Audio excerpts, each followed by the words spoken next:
Yo, what's up, everybody? Give me 1 second while I get the stream set up. I got a very quick show I'm gonna do because I've been seeing this topic everywhere. 50 million this, 65 million this, Jake Paul did this, Amanda Serrano did this, Clarissa Shields did this, Floyd Mayweather on pay-per-view did this, that, this, and that. Okay, I'm here to actually give factual numbers, and we're gonna actually debunk a lot of things. So, you guys get ready.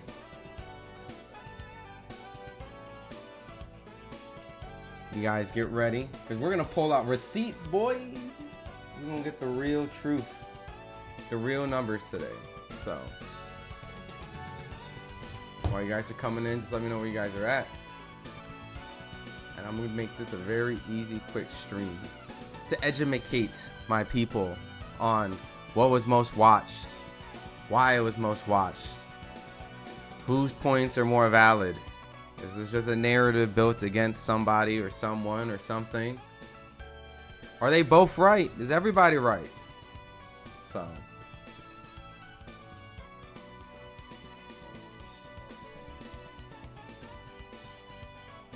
all right.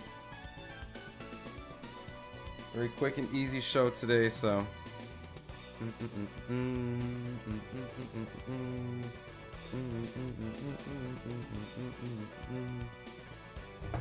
All right.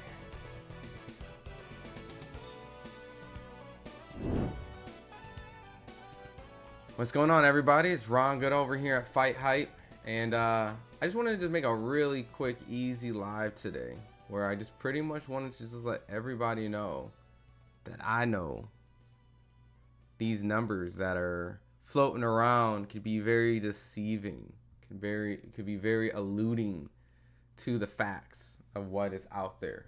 So, Crawford's loaded gloves. I am boxing. What's up, man? I just want to do a very quick show. Just wanted to get some numbers out together, right? So I'm gonna skip through the long-winded introductions I normally do, and just kind of wanted to just get straight to the numbers report, right?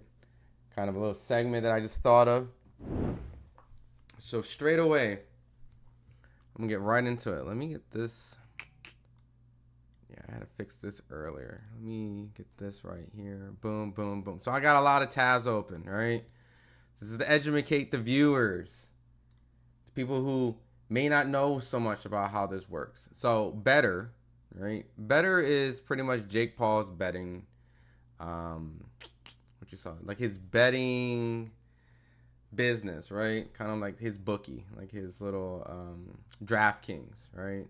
So they put out a tweet not too long ago, November 19th, so about 3 days ago, stating top 5 most watched combat sports events, boxing and UFC, right? So they put number 1, Paul Tyson, 65 million Netflix streams, and then they continue to list 4 other pay-per-view buys, 4.6 million, 4.3, 4.6, which is very weird to put number 4 underneath number 3 if the numbers is saying this is 4.6 and that's 4. So the graphic is already janky. Like their numbering numerically is off. So this graphic is completely off. And then McGregor could be 2.4, right? Studio odds, what's up? Jake Paul is a good, respectful boxer. It takes a lot to get. Fair. Yeah, I know. He's a guy that goes in there and wants to get punched. Absolutely. But this is what I want to say. The comment or the statement is top 5 most watched combat sports events, boxing, UFC, is very disingenuous, right?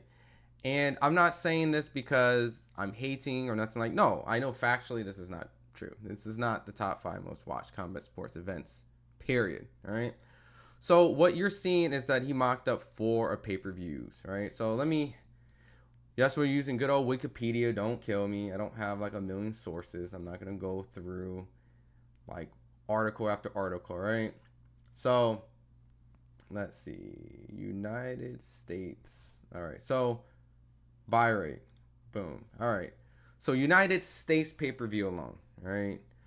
We're not going to be able to compare Netflix streaming with pay-per-view buys because, granted, pay-per-view buys are listed as his own entity. So you don't accidentally have pay-per-view. You can have Netflix and coincidentally have the fight ready available for you there. Has nothing to do with Jake not being smart in his marketing and putting the right platform. Absolutely. Great platform to showcase the fight. What's up? Studio Oz says Jake Paul is a good boxer. Whether you like him or not, it takes a lot to beat the guys he's fought. So he's got my respect. He's a very hard worker in his sport, and for that I respect him. Absolutely. I respect you for respecting him. Anyone that gets in the ring.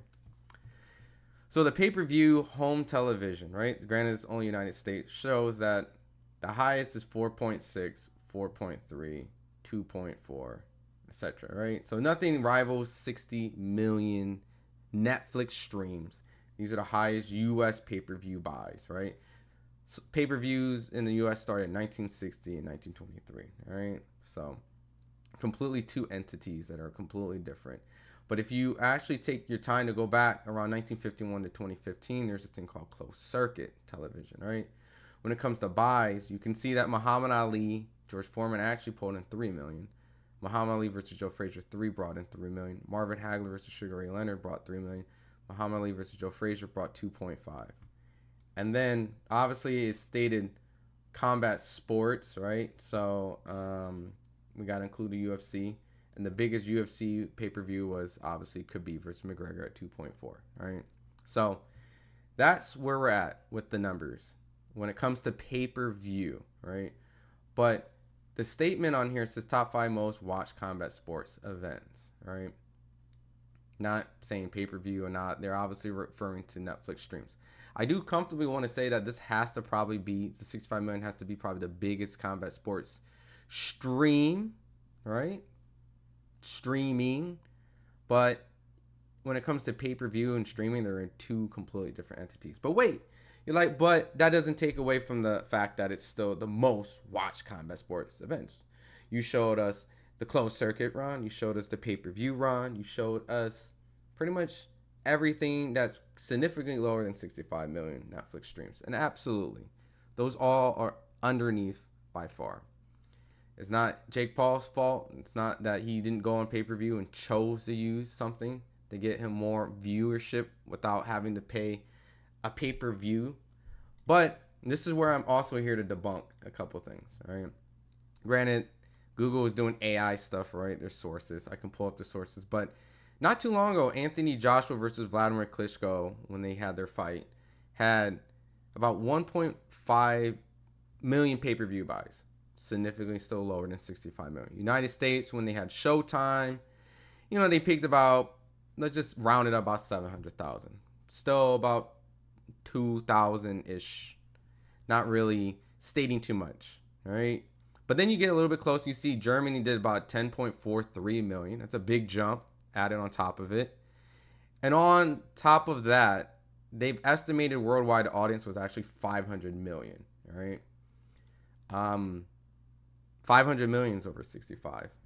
Let's see. Do you think Mike Tyson versus Jake Paul fight scripted? People keep saying that. I think it was, but I don't think it's scripted. I just think Jake fought a 58-year-old man. In the middle of the fight, he pulled his punches back. He didn't really want to hurt the guy, so that's my honest opinion on that. All right. Albert says, can't call Jake the face of boxing because he's never fought a pro fight. Jake Paul is the face of exhibition boxing. The real new face of boxing is Brian Norman Jr. Okay, so you represent the ATL. That's what's up.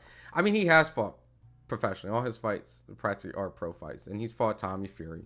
He has fought pro fights, but neither here or there.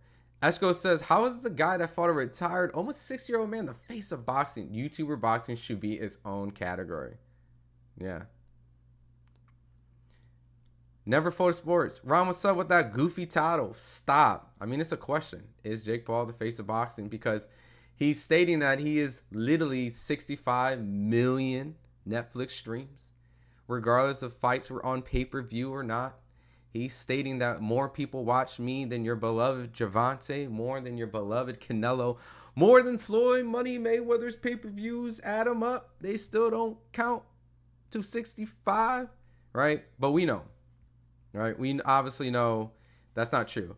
If Netflix charged for the fights pay-per-views would have been much lower. Correct. And that's kind of what this is. It's to kind of actually take the time to educate people to understand that this is kind of a good narrative for Jake Paul to kind of try to state this most watched kind of sports events. Even though I'm here to debunk that's not true.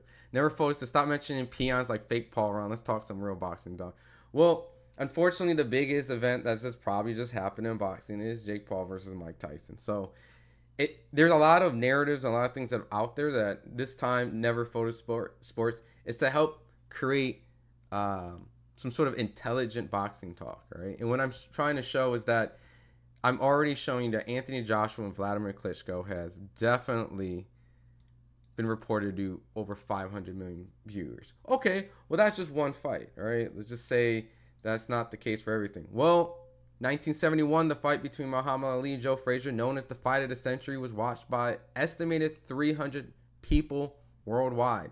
So going back again, it's very easy to take your streaming numbers and just say, hey, I outperformed pay-per-view buys, especially pay-per-view buys that cost $90. So in this case, this 65 million views, streams, does that really help his case of saying he is one of the biggest faces of boxing? Or was that because of Mike Tyson himself? You know? Going in addition to all that, right? There's some other articles, a lot about Ali as well. Ali, when he fought Leon Spinks the rematch, it was built up and hyped up. Estimated 2 billion viewers worldwide. That's absolutely insane when you compare. But at the same time, this was on television sets, right? Jake Paul might be right now the face of boxing due to all his fights and viewers and advertise for his fight to attract people in boxing skill. I mean, I wouldn't necessarily say his boxing skill is going to make him the face of boxing. I think you have a better case with his ability to get people to watch, right? But when you look at Muhammad Ali versus Leon Spinks in their rematch, they estimated about almost half of people's television sets in the United States tuned in. So that's practically, that's insane to think about. But obviously, once again, that's taking the general public and just matter of just turning on the television versus having a subscription base that most people have, to then comparing it to people doing pay-per-view, spending $90. So that's why I'm spending the time to really explain and articulate how those type of numbers can be easily confused on how you determine what. Breaking news, Fake Paul has announced his next fight against Ron. Yo, Never Folded, man. I'll take that fight, man. I will take that fight in a heartbeat. In addition to all that, right, we got Muhammad Ali versus Larry Holmes, right? And that itself has been estimated to be about 2 billion viewers worldwide, right? So going back, 65 million does not trump any of those that I have mentioned, which is essentially bumping this out of the top 5 most watched already pretty soon, right? Muhammad Ali versus Antonio Inoki when he fought the Japanese wrestler, right? That guy right there helped him bring in about 1.4 billion people worldwide, including 54 million in Japan alone. So in Japan alone has pretty much been close to his Netflix streams, and that's not going off of the 2 million pay-per-view buys that was on closed circuit. So that's insane that they were able to sell 2 million pay-per-view buys and do 1.4 billion views worldwide. So I mentioned earlier Anthony Joshua versus Vladimir Klitschko, estimated about 500 million viewers in the UK when they performed about a 1.5 pay-per-view record. All right. And then lastly, ironically, this article also ends and puts Mike Tyson and Jake Paul broke Netflix's record by pretty much producing a viewership that hit peak at 65 million concurrent viewers. And Amanda Serrano and Katie Taylor drew global at 50 million households, which I'll get into that part because we've seen Clarissa Shields and Amanda Serrano get into it a little bit, all right? But there's another aspect that I wanted to throw in there too, right? Obviously, this is most watched, but, you know, there's been a time where radio was a thing. Radio existed. So they pretty much said about 70 million listen on the radio in the U.S. and over 100 million around the world listen to Joe Louis versus Max Schmeling, the rematch around the World War II time, which was a highly anticipated rematch in the heavyweight division. So radio alone, I know it said most watch, not most listen, but that's an incredible feat to imagine that if that was also on TV, I'm sure it would have did that as well. So I am explaining all that to explain that this whole Jake Paul being the face of boxing is extremely subjective, but at the same time, you have to look at these Netflix streams and really dissect and actually digest that. Is there anything else of this magnitude that has been put on streaming, not pay-per-view, but streaming, to potentially gauge what big streaming numbers are? I'm not going to say that Jake Paul is not producing big events. Obviously, everyone has been talking about the fight. But he also had an amazing dance partner, Mike Tyson, right? Mike Tyson has definitely been considered a big face in boxing, and it shows that he still actually generates big numbers. So you also have to go, well, if Jake Paul has been in discuss the face of boxing talks, well, then Mike Tyson does too. Does Mike Tyson still deserve face of boxing talk? Absolutely. Let's see. Mike comes in and says, name one fight that was legit that Jake Paul fought and beaten. I mean, really, to be honest, he's a novice. And so really his whole entire kind of spill of a credible opponent, it's not going to be credible. He's kind of fighting novice level. So Tommy Fury, I guess, would have been his legit opponent, credible. But at the same time, Tommy Fury is a novice as well. So I just thought that would have been two prospects fighting each other. Chicago Kill says, yo, Serrano is the new GOAT.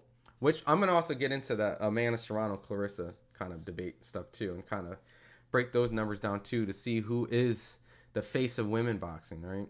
But Stu says, quick random question about the sport. Since we're talking about sport, do you think chess is a sport? I mean, let me go by the definition of what a sport is, right? The definition of a sport is an activity involving physical exertion and skill which an individual or team competes against another or others' entertainment. I mean, is chess a sport? The International Olympic Committee has recognized chess as a sport, while this acknowledged falls shy of recognition as an Olympic sport. Well, I mean, the Olympics also said breakdancing is a sport, so I'm going to say it's a sport, right? So, not like the most physically inclined. Never Folded says, let's talk about how fake Paul got whooped by an MMA fighter. Anderson Silva whooped fake Paul. Actually, Jake Paul did win that fight, but Anderson Silva was putting on it. It came down to the knockdown, really. But Studio Oz says, Jake Paul and Mike Tyson both recognized and really respectful and good fighters. I agree. Nate Diaz was a legit, and I think Jake lost that fight. I've heard some people. Well, I mean, Jake was able to knock down Nate Diaz. You notice a pattern that these knockdowns have kind of helped Jake. Studio Oz says, no, he won. I thought Jake won against Nate Diaz, but it was close. Chess is a hobby like gambling. I would definitely wouldn't say gambling is a sport. But going into the whole discussion of just like, hey, you know, this whole Netflix streaming stuff, which they already botched their graphics. This is a great marketing strategy to compare apples to oranges. And really, at the end of the day, I wouldn't just go off this to kind of indicate if you're a pay-per-view, or I mean, if you're a face of boxing. I think, in my honest opinion, if you can produce like 4, 3, 2, 1 point something million pay-per-view buys, especially in this market, then that, in my opinion, indicates that you're more of a face of boxing, right? Imagine if they took Gervonta Tank Davis and Ryan Garcia and put it on Netflix for free, right? Because Gervonta Davis versus Ryan Garcia's pay-per-view numbers, which was reported to be about 1.2 million, right? I've heard anywhere from 800,000 to 1.2. That's extremely impressive when you can get people to spend $90 of their own money and not just turn on something that they already have. So if you put that fight on Netflix, I wonder what that would have been. That would have been very interesting. Earl Spence Jr. versus Terrence Crawford, which I don't think it would have been bigger than Tank and Ryan, but they did, how many pay-per-view buys? They did about 700,000 pay-per-view buys, generating about 59 million in revenue. So that's about, let's see, biggest gates in boxing. 10 biggest gates in boxing. So by assessing gate too, right? Jake Paul and Mike Tyson's gate reached about 17.8 million, right? Lennox Lewis did about 17.2. Floyd Mayweather, Oscar De La Hoya did about 19. And I know inflation exists, so I get it, right? But that should also help the case of older fights, right? And kind of hurt Jake Paul and Mike Tyson. When you see this, Errol Spence and Terrence Crawford's had a bigger gate, right? So even though less pay-per-view, bigger gate, Gervonta and Ryan Garcia did 1.2 reported and a bigger gate than them. Canelo versus Golovkin 2. Golovkin 1 and 2. Floyd Connor. So, and Floyd Pacquiao, which that's an insane fucking gate. That gate's disgusting. So is that gate. Jesus. So, really what I want to say is that ultimately these numbers have been kind of mixed with a lot of other stuff that just doesn't properly indicate Jake Paul being the face of boxing, all right? So I'm just going to leave that there. I think he's probably one of the many faces of boxing, but as in right now, I haven't seen anyone else produce these type of numbers on streaming. So as in right now, I would say Jake Paul is the streaming face of boxing, and Mike Tyson for sure streaming face of boxing. Their combination alone created that. But there's some also controversy that's been created around these two guys. The only fight Jake Paul has lost to is Tommy Fury. Nate Diaz was way out of his prime and damn near punch drunk. He was. D's nuts. What's up, bro? Jake only had those views because it was free. But Jake does sell more than Tank, but not Canelo. Okay. See? Kind of getting some good talks right now. Stop the cap, Ron. Fake Paul got spanked by Anderson Silva. He lost to an MMA fighter. Plain and simple. Jake Paul couldn't knock out his own shadow. Mr. Rose, what's up, guys? What's up, man? The thing that I also wanted to piggyback from this, right? This whole entire situation has created a whole new problem, right? And that whole additional problem happens to be the issues with, I don't know if you guys saw on Twitter, but Clarissa and Amanda Serrano has been kind of going, I don't want to say back and forth because I don't really want to instigate something that they're just kind of, but more of fact checking each other, right? Essentially, Clarissa doesn't have the tweet anymore, but Clarissa went on pretty much a situation where she kind of spoke about, I think in a DM to Cameron, there's a segment on Cameron's show where she's trying to indicate saying that the numbers that Amanda Serrano and Katie Taylor generated, in addition, Netflix said 50 million households globally watched the co-main event, which saw Katie Taylor retain her undisputed women's lightweight championship in a controversial unanimous decision of Amanda Serrano. So, in addition to that, 50 million households were on and tuned in while Katie Taylor and Amanda Serrano were fighting each other, right? So, in this space, right, Clarissa's kind of saying, hey, they aren't the main bill. They aren't the main footing. Yes, they are the co-main event, but really the 60 million that Jake Paul and Mike Tyson pulled pretty much trickled down into their fight because they were simply just waiting, right? Now, she put out saying that when Katie and Amanda Serrano fought the first time, they had a 1.5 million DAZN record breaking the night at that time, pretty much having an insanely successful viewership. But Clarissa comes and says, hey, I, myself, beat that with over 2 million viewers when I fought Savannah Marshall, making it the most watched women's professional boxing event in history, creating the biggest audience for a live women's sport event ever on Sky. Now, essentially, this number's never going to go away. 50 million people saw Amanda Serrano and Katie Taylor. It is what it is. It is what it is. 50 million happened regardless if it was the backing of Mike Tyson and Jake Paul. 50 million technically was there to tune and watch it, so they are technically the most viewed female fights from my understanding how this works. But Clarissa's claim saying that because it was not the main event, you could have put pretty much anybody in the co-main slot and they would have pretty much produced a pretty significantly high amount of viewership on the Netflix stream. So she's saying that when you are the main event and the main footing, 2 million people came to actually watch us specifically, and 1.5 million went and watched you guys. And that the 50 million that's being advertised is really due to the residual of Jake Paul and Mike Tyson. Look, I'm not really here to go back and forth, and it seems very nitpicky, right? Like I said, Amanda Serrano went on and she pretty much said, "Hey, facts are facts. When your numbers came out as 2 million, no one commented about it. Now those numbers are smashed, and you are upset. How do we make women's boxing grow? If that's truly the goal for you, if it bothers you that someone does good, we fought our asses off to elevate the game. I fought with a gruesome cut to show the world that we women can and belong on the big stage. Not to prove that I'm better than anyone. You and I are real different. I want." Different, hun. That's obvious. Jake Paul versus Ryan Garcia, who would win? I mean, Jake's a big guy, man, but Ryan has a quick left hook, man. I don't know, man. That's a huge fight they could do on Netflix. Jake is not even on the hill. What up, Rob? One. Clarissa Shields is speaking facts. Imran, what up, Khan? What's up, man? Yeah, he is the face of elderly boxing. Also, what's up, my guy? What's up, man? We're going to do 2 streams today, by the way. So this is just an early stream. I'm going to do one later on tonight. Just felt like doubling up because these were just topics that just been piling up, and I just need to get them out. I feel like Clarissa Shields has effed up opportunities for her own self. She be talking crazy.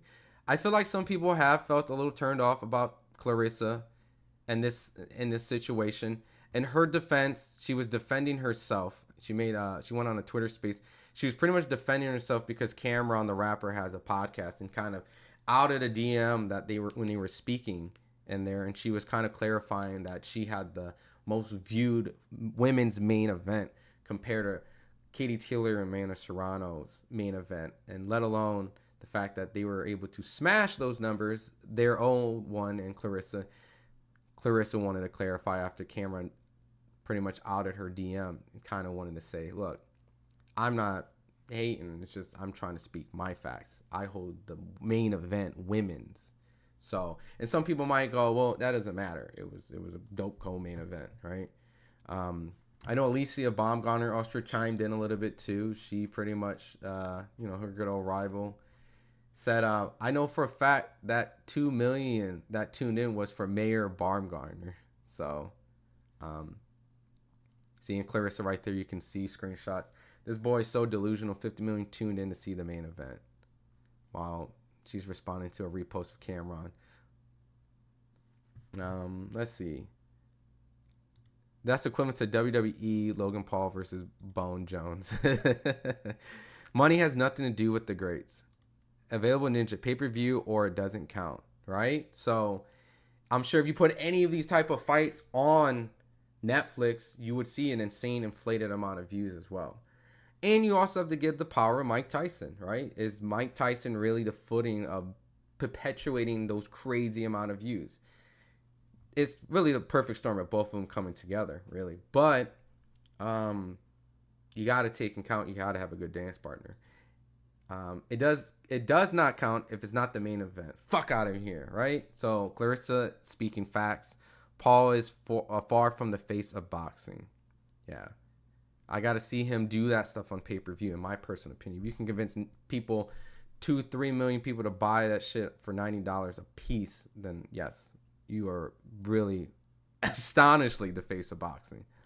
Never folded sports. If y'all don't like Clarissa, find a female fighter, shut her up. She is the best female combat fighter of all time. I mean, her accolades is up there, man, And it's not really hating on any of these female fighters, but that's kind of where these viewerships between main event, right? See, you can see Alicia's gone, well, I did shit. Them 2 million views that tuned in was for us, right? Which they, definitely sold the fight, and then you can start nitpicking it in again, right? Does that mean if we're going off of co-main support, right? Right. Let's just use the pay-per-view model instead of Netflix model, right? If Floyd Mayweather fought, Conor McGregor, right? Who was on the card of Floyd Mayweather versus Conor McGregor, right? Let's take the look. Gervonta Tank Davis was the co-main. So does it mean that now what we can use with that same analogy, Gervonta Tank Davis, by all means, what was the pay-per-view again? 5, whatever, the insane amount of pay-per-view buys it did. What did it say? 4.3. So is this Gervonta Davis officially can put that on his record books too? While people went and bought the pay-per-view and sat around, that he's essentially walking around with 4.3 pay-per-views on his buys, you know, just on his hip, like views, right? Does he get to trump the 4.3 view buys that essentially was held by a lot of other people? You know, does that mean, I don't know, let's see, Peter McNeely. Does Peter McNeely, let's see, Quincy Taylor and Julian Jackson, which was, by the way, actually a great fight. Damn, Terry Norris was on this card. Okay. Does that mean Terry Norris gets to walk around and say, I don't even know who the hell was the co-main event on that. Who was the co-main event on this? But you guys get my point, right? So this is where now these numbers, these co-mains with streams and pay-per-view buys, and I already debunked the fact that if you guys are coming in late, Ali and Joe Frazier has done over 300 million. Joshua Klitschko has done over 500 million.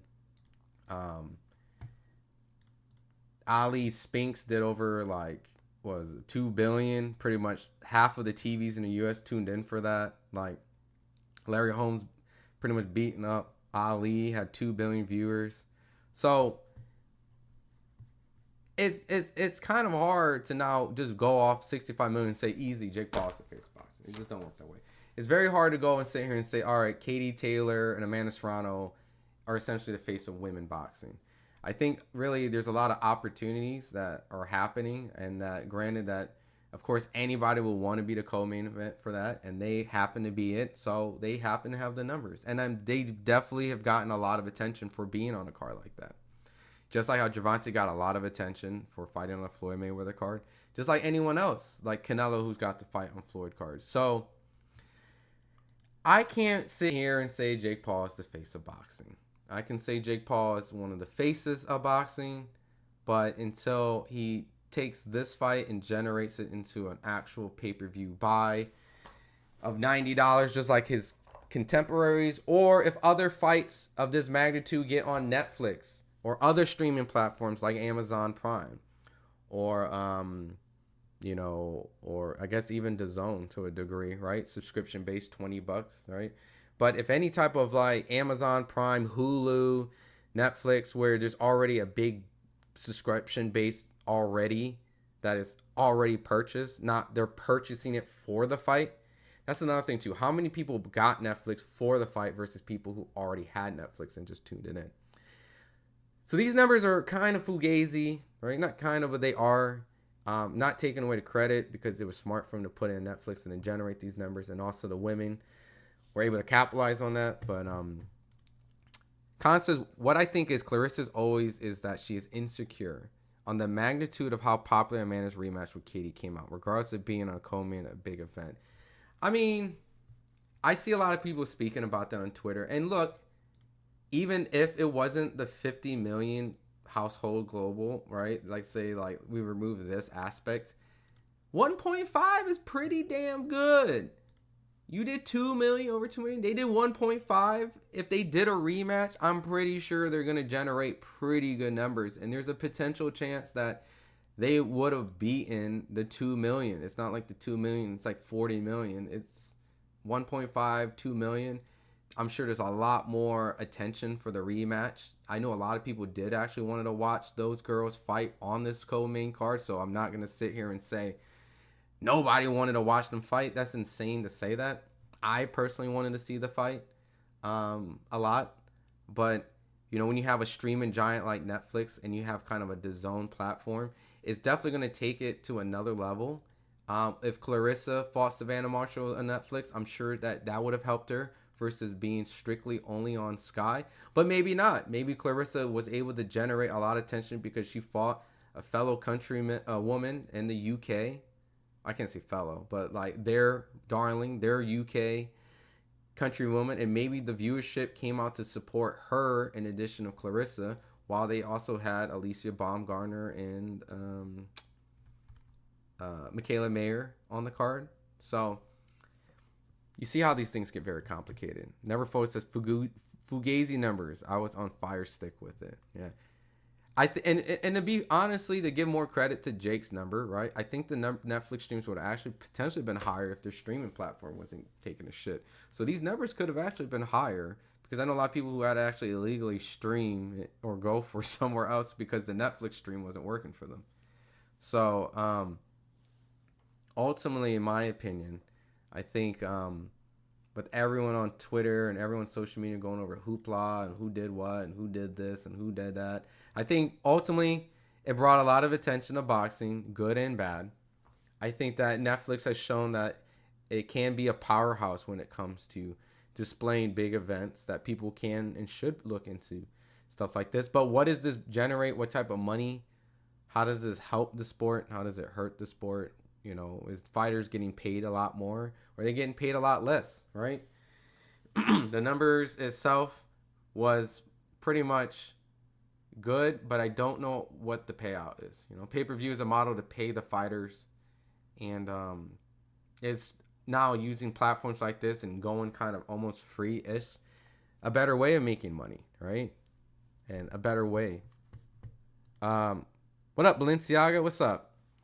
Clarissa's wrong as usual. Yes, it was a Tyson main event, but it was a stat card of great fights that made it popular. And to be honest, on Serrano and Katie's defense, like, well, regardless of how you feel, facts are facts. It's still the numbers, and the numbers still are what they are. Hypothetically, they could have been a lot lower. You've seen there was a 15 million viewership difference between ours and theirs. So 15 million more people came in to tune in for Mike Tyson Paul and chose not to watch us. So, but you know, I can't, you can't really take away from their numbers. It's factual there. It's imprinted. It is the most viewed female combat sports event, regardless of the situation on hand. But I will say that Clarissa Shields and Savannah Marshall will hold the most viewed female main event because they aren't technically the main event on that. So Katie Taylor and Amanda Serrano holds the biggest women's viewership and the biggest co-main, but Clarissa will hold the biggest main event. Netflix streams was dirt. That's a fact. Balenciaga says Clarissa's just jealous because Serrano has a better promotion. I mean, I'm not gonna lie. At the rate that Amanda Serrano has been put on these type of cards, you know, her popularity had to have probably spiked even more, right? So I don't really want to do like this, oh, Instagram is going to tell all, but let's go find out. Let's just see, right? Let's go Amanda Serrano, right? What's her social media, right? She's 1.1 and let's see. Clarissa's 1 million. So if we go off of social media, I mean, I'm not saying that determines your value, your worth, and your popularity, but Amanda Serrano's social media has reached to 1.1, which is more than Clarissa Shields. So I'm assuming somewhere along down the line, while these women boxers have been trying to get their name up, which was probably a very hard journey for both. You know, Amanda Serrano had to equally work for her popularity, and her promotion company definitely helped her out. So I definitely can't knock their hustle. But you can't call it a women's event if women aren't the main. Yeah, and that's where Clarissa's kind of stating that you're pretty much getting these viewerships because people would have been sitting around having their Netflix on waiting for the main event to come on, and you guys just happen to be on the card. And that's what she's kind of saying. People actually went out and took the time to actually want to tune in on all, essentially, I believe it was an all women's card. So, and you guys held the top. So, and that's kind of where they kind of wanted to, that's what she kind of wanted to start, and by saying the first ever all female boxing event televised in the UK and Ireland pretty much smash records. Constance, we have to take into account also their first fight was also as popular as the rematch, and it's more the desired matchup rather than all Clarissa fights, apart from the Marshall one and that Franchon debut. I mean, Franchon debut was on what? Andre Ward's Sergey Kovalev card, if I'm not mistaken. So, you know, by all means, that's still like a Ward Kovalev. Balenciaga says, I'm calling it now. Serrano's next main event will officially surpass Clarissa's record of views. I mean, that's really where we're kind of going into. That's where we're going into, right? Because I mentioned earlier, They did 1.5. They did 1.5. Clarissa main event did 2. They did 1.5. So even if they weren't on the Netflix, I'm sure their co-main would have did pretty good. So at some point, they're almost neck and neck, and they both had good dance partners. Maybe Clarissa can run it back with Savannah Marshall, right? Maybe her fight Alicia Baumgartner might be able to kind of bring it in. Obviously, you need to have a dance partner, right? I mean, Serrano can't just essentially just be out there as Amanda Serrano fighting anybody. You gotta have a good dance partner, right? So the dance partners have to matter. I think Clarissa has to find a good one.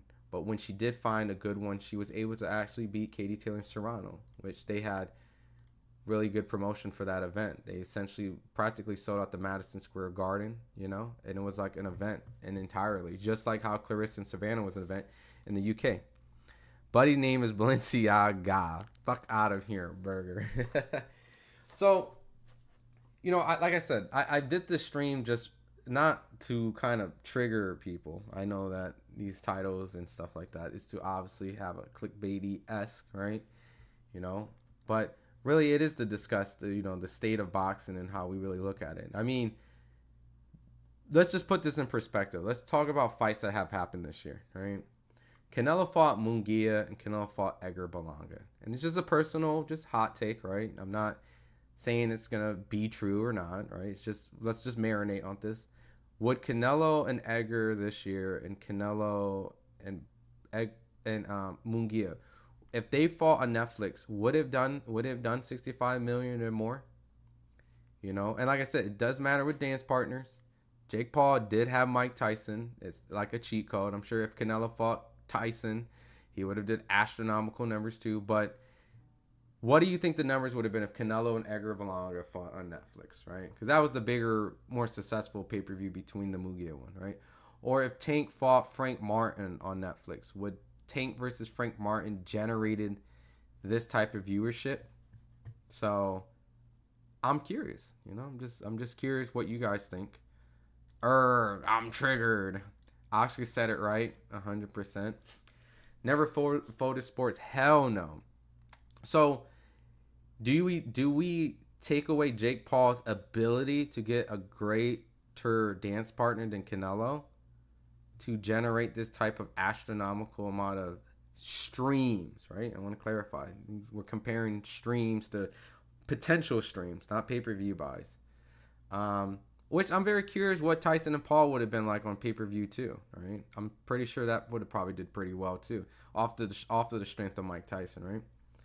Would Canelo versus David Benavidez, right? Let's use like something a lot more hot, all right? Let's say Canelo worked the deal out with Netflix. David Benavidez was able to fight on Netflix, and those two were able to come toe to toe and fight on a platform as big as Netflix. Would have that outperformed 65 million? Is 65 million strictly all Mike Tyson? Is this really Mike Tyson's number? And we really should be saying Mike Tyson is the face of boxing as we speak. Mike Tyson generated it all. Mike Tyson generated all those numbers. So it's really interesting when you kind of have to sit down and compare apples to oranges to grapes to pineapples. Because what up, Coda? What's up, brother? Yeah, we just breaking numbers down. We just breaking all different type of numbers down. Ron, what's up, brother? We about to do 2 streams today. I'm just doing an early one to kind of test it out, and then we do something. That was scripted. Oh, hey, real quick. You have to say I was right, that Jake Paul was going to beat Mike Tyson. One time. I know you came here and say it was scripted. I told you Jake was going to beat Mike. On the fight night, I said Jake Paul will win by decision. But hey, you were confident on that bet. You remember, you were mad confident on that bet. So, but it's all love, man. It was a weird freak fight, anyways. It's nothing to brag about.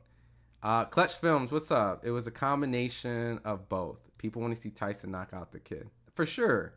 It's the perfect storm, right? You were right. It's all love. Netflix don't want the liabilities. They want to make a movie. And look, they did a great job of promoting it. I didn't watch the Netflix documentaries, but I know that they debuted at like number one on like most watched program to then help promote the fight. So no, Netflix was doing their thing, you know. So hopefully now we can actually get some real big time boxing to top the bill versus being the supporting or the undercard. Because I'll be honest, the card was great actually. Like you know, Shushu came out, did his thing. The Shadesha Green fight was a robbery in my opinion. Lucas Baldy fought a tough opponent. Now he's signed an MVP. Um, there was some weird YouTube influence fight that I was actually whatever. Mario Bars and Abel Ramos was a great fight. Obviously the co-main with the women's fight was awesome. So there was good stuff on it. It's what they do. It's what they did. LOL. There I go. But it was scripted. That's why Netflix is getting sued. Yeah, you guys heard Netflix is getting sued. What's the idiot that thought Mike was going to win? He's pushing. Nah. Leave Coda alone, man. He's saying if it wasn't scripted, Mike was gonna cook him. The stream was better, bro. Pirate streams. Yo, I had the fight on my phone, my computer.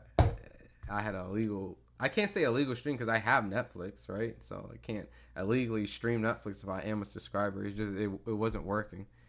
Yeah, I'm suing Netflix too. Benavides versus Morel. What would Benavides Morel look like on Netflix, right? Or are you asking my take on it, right? Which maybe that might be the show tonight, and Bobby go off a little bit more. We'll digest more about David Benavides and Morel because I know that that's going to be an awesome fight. They did so well, lol. Tyson is a three round fighter, bro. Even on his height, he's pure offense based. He can't fake a fight. He can't fake an age either. You know what I mean? I think when we really think about it and look at it, this was just a great marketing plan to see if this iconic legend at the 58, even at 58, he could knock out Jake Paul's bitch ass, right? You know, that's kind of where the mythical Mike Tyson's praise from a lot of casual fans were like, yo, Mike Tyson, 58, it don't matter. He has enough skill in his sock than Jake Paul has in his whole body. And they sold it. They sold it very well. Wolf tickets, you know, the Mike Tyson workout clips. And at a certain degree, you know, Jake Paul pulled his punches.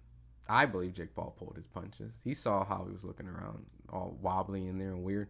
Morale wins. Yeah, that's a good fight, man. It's a scary fight. That even makes it worse. Never folded sports. Benavides versus Morale is a dumb fight. It's way too early. They should have built that fight. Well, this is the thing, Never folded sports. I understand the business. They need to build it, right? But as a boxing fan, right? A boxing hardcore fan that we say that we are, sometimes we need to get treated to some of these fights that don't need to be built up. Throw them motherfuckers right in the pool, sink or swim, right? We need some of that. And David needs some of these sink or swim fights because a lot of people aren't gonna fight him. What is David supposed to do, right? If he wants to continue to elevate, right? Who wants to get in the ring with him? All right. So he's decided to say, hey, F it, give me David Morrell. And you know what? Even though Morrell is not a marquee name or a name that people have seen like Caleb Plant, you know, Morrell has fought on a Javante versus Ryan Garcia card, so maybe it might have gained some fans. But ultimately, at the end of the day, you know, I praise when fighters give us fights that don't need to be marinated. I love it. We can actually watch a fight. This is, to be honest, this is a kind of a fight where if you really look at it, if this was HBO time, this would probably be like, and it's not no disrespect. I mean, it's probably like an HBO Boxing After Dark, maybe a co-main to a HBO Championship fight, right? So it's a great fight, but we're in the market of pay-per-view and paying these guys with their large purses, and sometimes the only way you can actually pay them is that you kind of put them in a position where they pay their bill. Okay, you feel like your value is this much, prove it. You will foot your bill. if you're going to want this type of number, we put you on pay-per-view and you kill what you eat, essentially, right? So, as a hunter, David goes out there and finds his proper opponent, which is Morrell, and he feels that that's going to be able to generate a good amount of pay-per-view buys and enough for him to be content. And it's a credible fight where I think a lot of boxing fans will respect him. So I give David Benavidez all the credit and Morrell for taking the fight as well.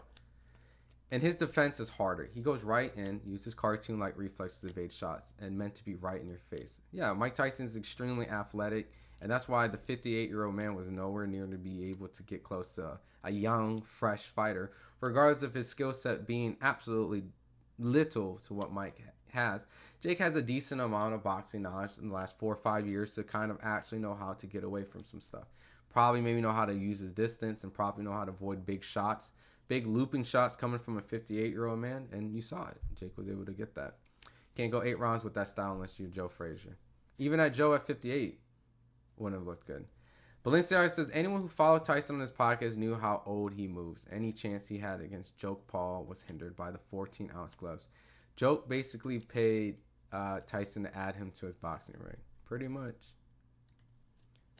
Coach, we can rewatch the fight together, and I'll show you how it was scripted. Even if it was scripted, right, at the end of the day, like, you know, it's I knew it wasn't going to end pretty, all right? I just didn't see Mike Tyson getting this victorious victory that is going to free everybody from the YouTube influence that has entered the sport of boxing. It wasn't going to be that fight. Benavidez versus Morrell is a championship fight. Why are they fighting for no belts, dog? Because 175 is held up, right? That fight, the winner of this, I think, will be mandatory for the winner of Beterbiev versus Bivol. And then at 168, you know, Canelo was kind of like doing his thing too. So they were kind of no man's land. So, I mean, honestly, I could care less about a belt.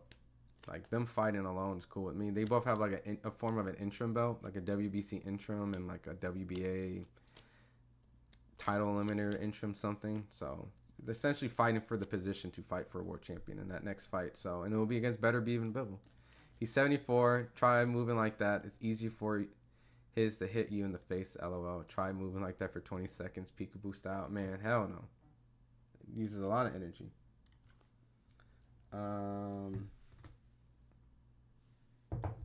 Let's see. Morrell is him. The only way Benavidez wins is through experience. I have no question. The more skilled fighter is Morrell.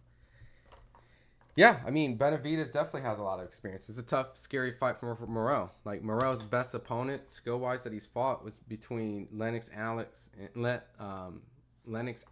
and Hot Rod. Give me 1 second. I got to turn up my heater. Give me 1 second.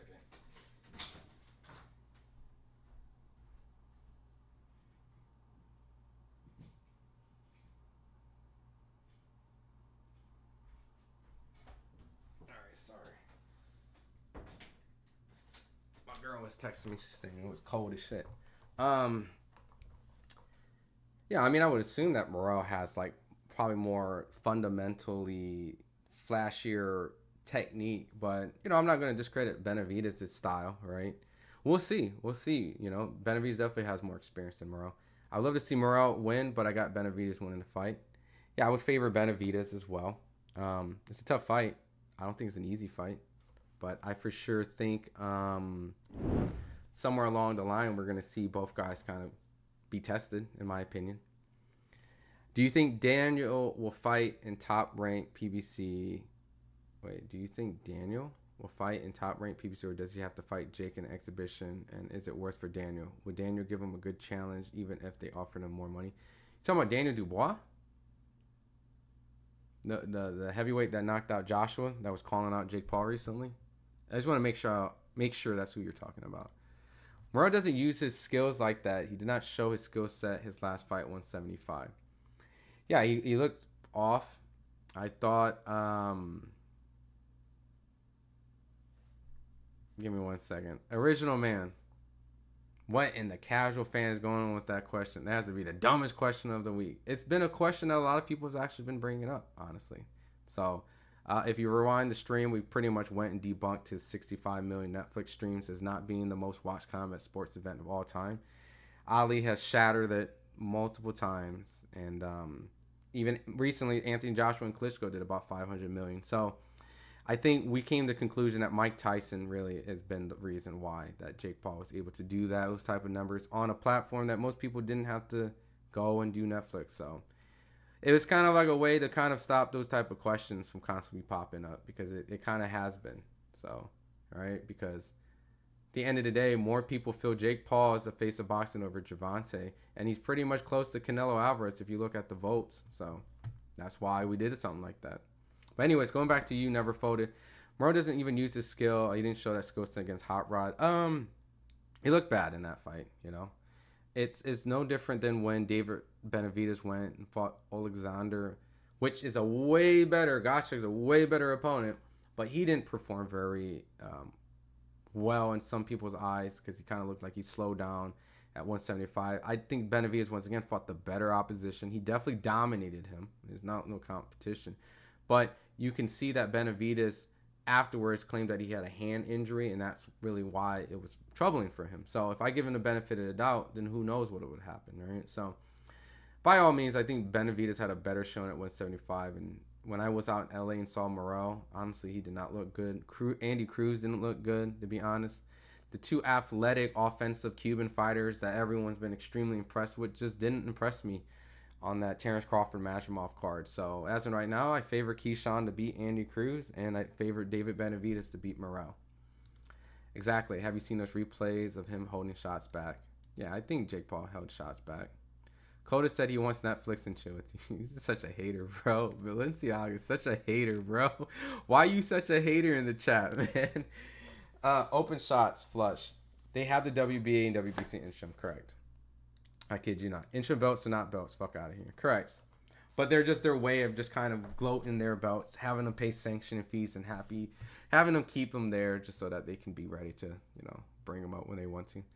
This time looked like they look like two. They say power is the last thing to go. Sorry. No. He was 58. Adios was nice too. Morrell did not show his offense skills or defense skills in his last fight. Hot Rod.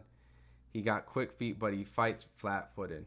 Yeah, I saw a lot of problems that Morrell had in that fight, personally.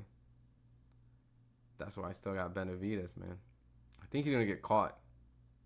He's going to get caught. But I think Benavidez is going to get caught with something early, too. But he's going to, he's going to phase off. It's going to not phase him too much. Hot Rod is nice is the problem. He was trying to get him out of here.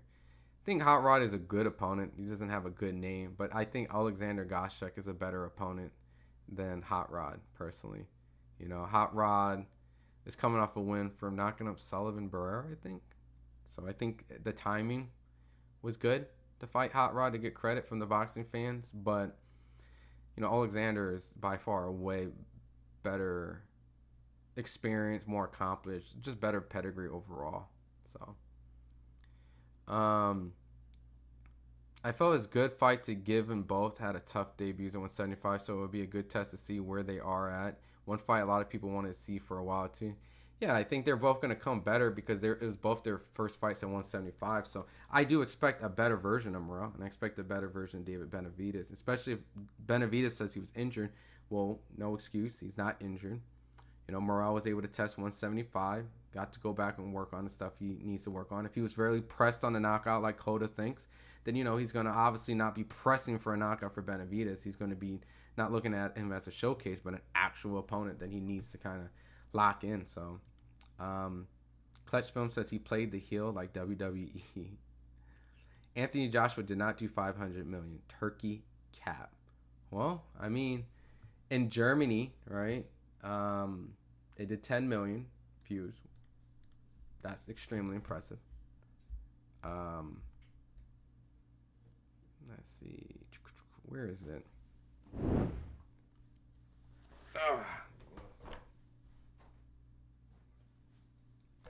Look, and I'm not here saying that it's real or not, but there's a lot of sources that indicate it, I guess. I mean, Germany had an average of 10.43 million on average. I know in the United States did about 700,000. That was in the daytime, showtime. I remember I was watching that at work when I was not covering boxing full time. UK did 1.5 million pay-per-views. You know, I mean, depending on where the fights was streamed at and where the numbers were at, they were able to claim that it generated 500. It was a big fight worldwide. It was. It really was a big fight worldwide. Now, is it 500 million viewers? You tell me where it doesn't, and that's you know. But overall, Ali Frazier did over 300 million. Ali versus Spinks 2 did over claims a billion. Larry Holmes and Ali. So this has clearly been debunked multiple times. This has been debunked multiple times. Like, even if you want to do radio, right, and it's not listening, views. Joe Louis and Max Mellon did 70 million listened on the radio and over 100 million worldwide. This is the rematch. So back in the day, we're like, ladies and gentlemen, we are here with the world champion, and Joe Louis seems to be very ready in the quarter. Like, at that time, yeah. So, and because those times would use readily, easy, accessible ways of watching or listening to the fight. I wouldn't be surprised if a lot of fights around the world just aired it for free, right? Like, I don't know how TV works in Uganda. I don't know how TV works in Nigeria. I don't know how TV works in, like Tokyo. I don't know how TV works. Like, so to say that it's capped, I don't think so. It was a huge fight. And Anthony Joshua is extremely beloved around the world. And he's also has African descent. Maybe a lot of the viewership came from Africa, right? But as I said, this is purely just a good old narrative marketing, because they put his Netflix streams next to pay-per-view buys, which are completely two different type of situations, right? So, anyways, let me go through the chat real quick. Hot Rod is trash. He was more experienced than Morale. Damn. Yes. Oh, he's talking about Daniel Dubois. What was your question again about Daniel Dubois? Let me see. It was, sorry, Albert. I know you asked something about Jake Paul and does he need to do something? Do you think Daniel will fight in top rank PBC? Does he have to fight Jake in an exhibition? Nah, Daniel Dubois is like he's the man in the UK. He just knocked out Anthony Joshua, right? So I don't think he needs to go anywhere. I mean, he'll probably do business with Top Rank, because Top Rank in Queensberry is his British promoter. They do business together, And actually, ironically, Daniel Dubois actually has fought on a Jake Paul undercard. That was on Jake Paul versus Tyron Woodley 1 in Cleveland. That's where I actually first time got to see Daniel Dubois fight in person for the first time. So you never know, right? They fought on the same card before. Everyone loves hate heels too. Kid had punching bags at bars. Khan says, also in defense of Morale, Hot Rod is a very good game, tricky contender. And with LA Heat outside, yeah, I thought so. Yeah, I mean, like I said, he's coming off a great opponent. I mean, a great win. Sullivan Barrera, I think he stopped him. Hot Rod is not a bad opponent. It's just, I just have to give Alexander more credit, even though they said that they resurrected Alexander. He's been extremely active. But David claimed he hurt his hand. And when you really look at performance, David had a better performance. The only thing is just David didn't finish him at the end and kind of looked a little bit more tired. But it didn't really show him getting punched all over the face. Like, Morel got punched a lot in that Hot Rod fight. Not taking away credit from Hot Rod, but I think Alexander's a better opposition than Hot Rod. So Coda says Hot Rod is not trash, all tripping. Yeah, I don't think he's trash. I just think when you stack Alexander and Hot Rod, I think Alexander is just the better credible opponent, in my opinion. So you look better with the better opposition. You kind of showing me that even though their styles make fights, like, you probably should be the favorite when it comes to you guys facing each other. Benavidez beat Caleb Plant. How will Morale do against Plant? I think Plant style and Morale's style will be interesting because, Plant has great legs. He's a great boxer. I think Morale will turn into an offensive fighter with Plant, right? Even though we saw Caleb Plant get offensive with Trevor McCumbee. But I think that's just Plant trying to figure out different ways to fight him after he got rocked, realizing he couldn't actually outbox him on the outside, so he tested him on inside and found out, oh, you ain't got an inside game. I think Plant will box Morrell. I think Plant has good boxing pedigree. I think a lot of people forget that Plant was actually a guy who was on the Olympic. He was an Olympic alternative, so meaning that he had a great amateur background. Like he doesn't get talked about that too much, but really at the end of the day, I think that would be a fight where Morrell have to be offensive, and Plant typically has been criticized as a guy to fade in the later round. So, and Morrell kind of looked like he faded a little bit in the hot ride half too. So I think if they both go into the later rounds, it'd be very interesting. But I think Morrell has tricky punches. Plant has tricky punches. I've heard people tell me all the time that Caleb Plant hits a lot harder than you think. There's an interview I did with Lonnie B, and Lonnie B claims and told me that Caleb Plant actually punches harder than David Benavidez. David Benavidez would kind of like overwhelm you with amount of punches, but Plant actually physically one shot felt like a harder punch, according to Lonnie B. So, and that's the guy that sparred both of those guys. So, it's interesting. The right shot can do it. We've seen Caleb Plant. I know older Durrell, he still has the ability to knock you out and shovel and throw dirt on you. So, it's a fight I want to see. Is a better kind of answer. I would love to see it. It's guys around the same level or I can't say same level because Morrell hasn't proved himself, but they're around the same rankings, right? So they need to kind of see each other. Let me Netflix and chill with you instead of whoever said that. Oh my God. Morrell's going to sit him down. Yeah, we'll see. Never folded sports. Ron, you ever thought about being a boxing coach? You might as well. You're in a boxing game. Turn into a coach. You know what's funny? Before I actually got into covering combat sports, I used to do combat sports. I used to do like junior Olympic training. And my dad did POL, which I learned a lot of that boxing from him. But he ultimately wanted me to be a coach. But, I was young. I couldn't see myself being an 18-year-old coach. I mean, that would be a lot of maturity, first and foremost, because to be a coach is more than just technique, right? You have to be very encouraging and a lot of mental. You got to have to be very in tune with how to get someone to be able to do something. You have to be very patient. You have to be very, and at the maturity level at that point, I'm like, And plus, I want to do a whole bunch of other stuff.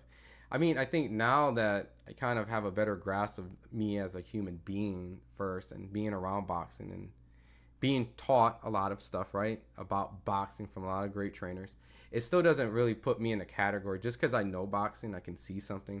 Coaching is also being able, the ability to actually get someone to do something when you need them to do it. And that's like a whole nother skill set that, regardless if I know the boxing ins and out, that is where I still lack of. Imagine taking a kid from the inner city who great talented but has a hard time being like in a position where they will listen to authority, and you have to be able to coach them in those type of times.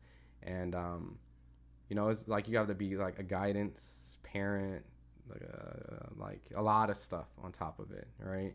So ultimately, like, the knowledge could be there, you know what I mean, but maybe also not. Also having experience, right? You can have the knowledge of knowing what you need to do, but when the situation, your fighter got dropped twice and he comes in the corner and say you got 1 minute to tell him, and he's freaking out and you don't know how to get him in control, or you're freezing up and you I don't know, like that. There's a lot of stuff that I think coaches don't really get. There's a lot of stuff that comes with that stuff. So, it's a whole nother avenue, right? I think. Jeez, God dang it. Hater alert. We're going to be a great boxing coach at LA Fitness. Joking. Man. But I'm aware. I see it because I talk to these coaches. I see them in their corner of their fights. I see it. So there's a lot more to just technique. But I'm flattered, Maybe the idea might cross one day. I think maybe I might have to be a little bit more older. Maybe go through raising my first child right now, because it's kind of like being a coach is like being a parent. So maybe me raising my own son will kind of be something where it'll teach me a lot, and maybe I'll be interested. But right now, nah, it's not. Coach Ron gonna, I don't know. Hot Rod did better versus Better Be, you think, or Alexander?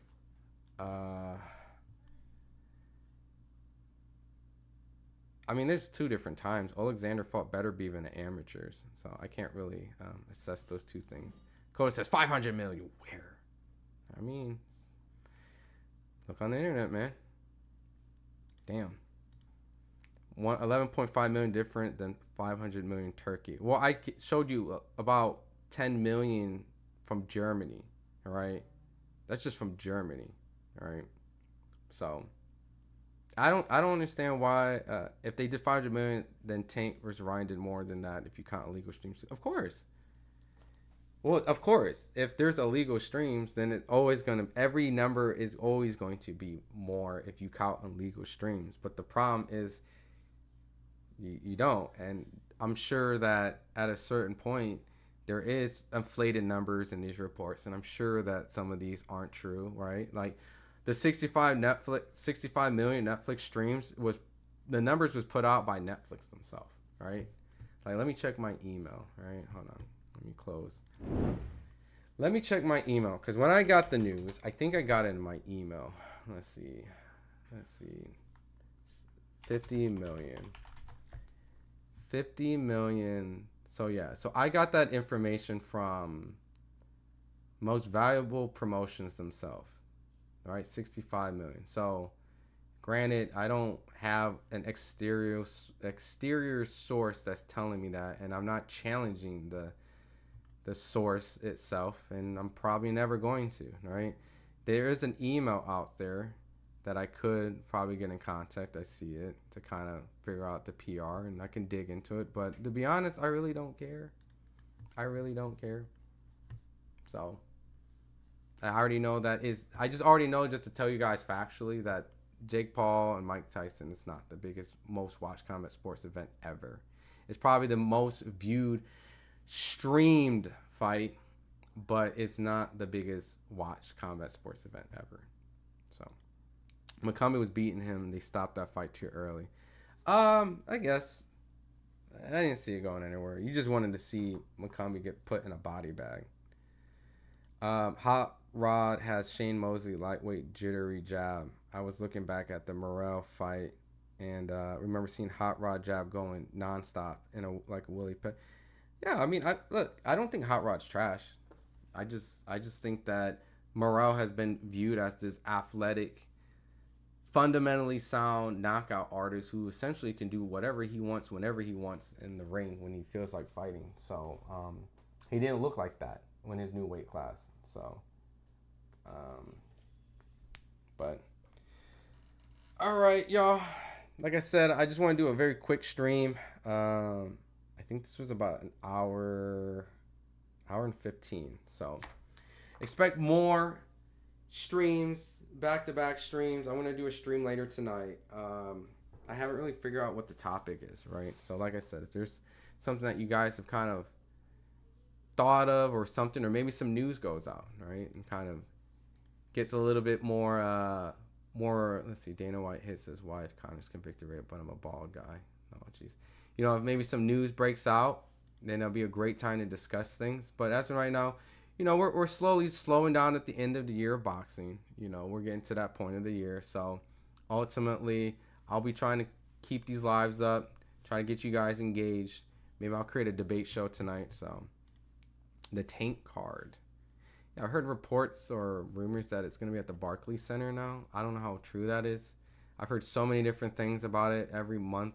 So I just don't understand why it's not in the DMV. Like, it should be around the East Coast, let alone DC, Maryland area. New York Barclays makes sense because, you know, you can bring it around that area. But, yeah, the Tank card march and undercard, yeah.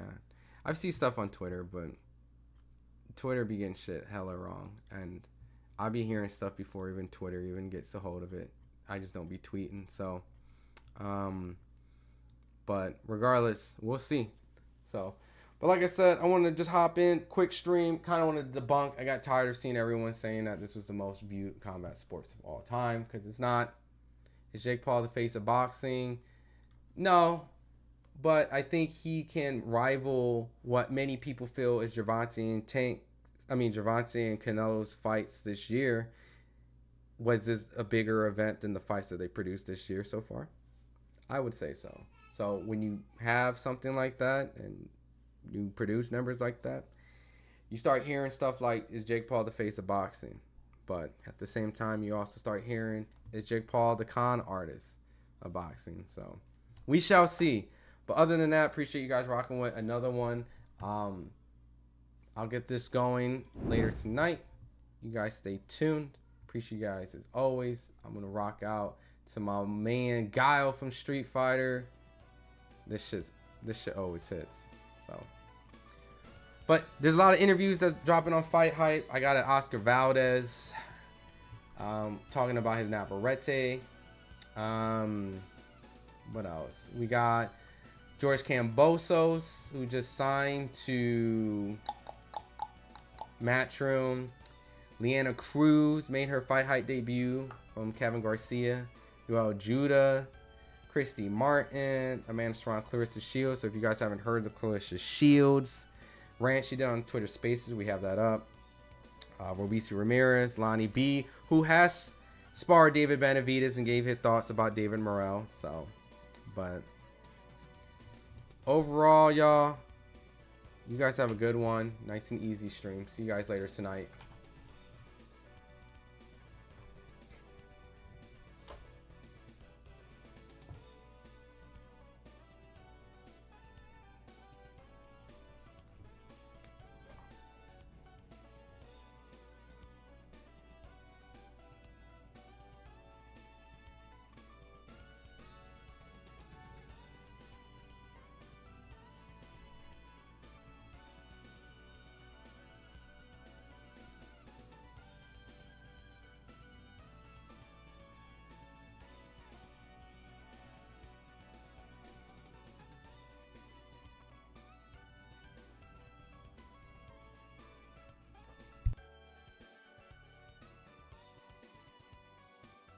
Ah, shit, I didn't even put the right one. It's supposed to say stream is ending.